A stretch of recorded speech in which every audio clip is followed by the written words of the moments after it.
kon maa ngi leen di woo ku ma tuddul rek yàlla xam na ni sama xel mu ngi si yow rawatina Waly sama coach bu bët yi mag sa maa ngi leen di béggee bu baax a baax waa Saalum Colobane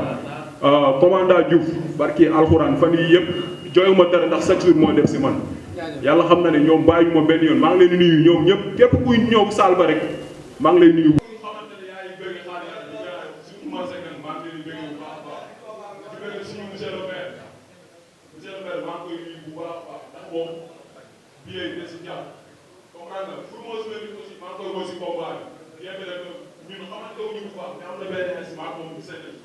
di ko woo si combat bu baax bu jàpp si biir ndax man dama pare pour faire ça stade grand combat bi yàlla xam na ne bi ma gën a diwal stade loolu man maa assuré man daawal daaw waaye dégguloo yes dafa ragal loolu sama combat bi passé ni gars yi dañoo jënd biir ba ñoo jën ñëw gën ay jigéen pour grand combat bi li ma gis sax di bëgg waa Diogo tamit waa Diogo rek maa ngi leen di bëgg comprendre nga di bëgg Dadi Camara xaw ma sa fayal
xool xam nañ man tàmbali boo ko si man lu leer na la wax dara pour déglu la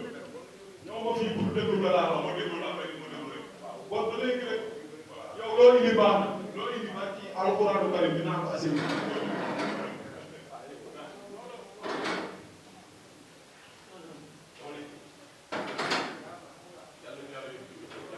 Allah si bëgg